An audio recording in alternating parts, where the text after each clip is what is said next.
तर आता असं वाटतं आपल्याला की अमेरिकेचा लगेच डाऊनफॉल होईल. हं. पण काय आहे, आपण असं बोलत असताना केवळ ट्रम्पच्या म्हणजे इन्सॅनिटीज ज्या त्याचा चक्रमपणा आहे किंवा तो जे काही बरळतो हं. किंवा आज कुणाच्याही पर्सनल आयुष्यामध्ये तो जातो. तो हं. मॅक्रॉनच्या बाबतीत त्याची बायको त्याच्याशी चांगलं वागत नाही म्हणून तो चुकीचे निर्णय घेतो म्हणतो. म्हणजे हे एखाद्या राजकारणाला शोभत नाही. पण ट्रम्पमुळे आपल्याला काय वाटतं, की अमेरिका खाली चाललेली आहे. हं. खूप हे करत चालली आहे. डिक्लायनिंगला. पण आपण ह्या गोष्टीकडे दुर्लक्ष करतो, की अजूनही रिसर्च डेव्हलपमेंटमध्ये अमेरिका खूप पुढे आहे. हं. शस्त्रास्त्रांच्या पण सगळ्या इनोव्हेशनमध्ये ते खूप पुढे आहे. त्यांच्याकडे नासासारखी संस्था आहे, जी संशोधनामध्ये नंबर 1 आहे. हं. त्यांच्याकडे स्किल्ड वर्कफोर्स खूप आहे हं.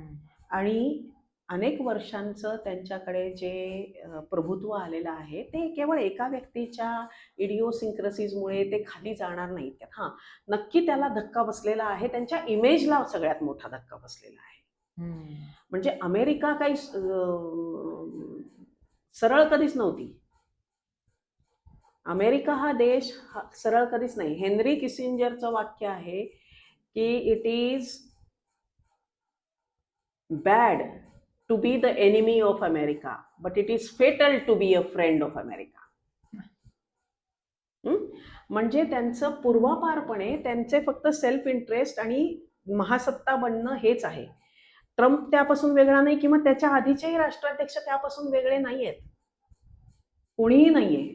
सगळ्यांनी हेच केलेलं आहे. मी जे उदाहरण दिलं, की इराणवर हल्ला करताना रेजिम चेंज म्हणाले. इराकवर हल्ला करतानाही तेच म्हणाले होते. वेपन्स ऑफ मास डिस्ट्रक्शन्स आहेत सद्दाम हुसेनकडे. एकही नाही निघालं शस्त्र मास डिस्ट्रक्शनचं त्याच्याकडे. पण इराकच्या तेलावर ताबा मिळाला ना. इराकने जे डॉलरच्या विरुद्ध युद्ध पुकारलं होतं आणि युरोमध्ये जेव्हा सद्दाम हुसेन तेल विकायला लागला, तेव्हा इराकवर हल्ला झालाय. म्हणजे काही तो ट्रम्प नव्हता त्यावेळी, जॉर्ज डब्ल्यू बुश होता. पण एवढा मोठा हल्ला करून हे करून तो पण चक्रमच म्हणायला पाहिजे. तरी अमेरिका आज महासत्ता आहे. तर इतक्या लवकर ते होणार नाही. हां, पण असे अनेक ट्रम्प जर पुढे सिरीजने यायला लागले, तर मात्र डाऊनफॉल निश्चित आहे. पण त्यांच्या इकॉनॉमीला आता धक्का थोडासा बसलेला आहे. They have taken hit.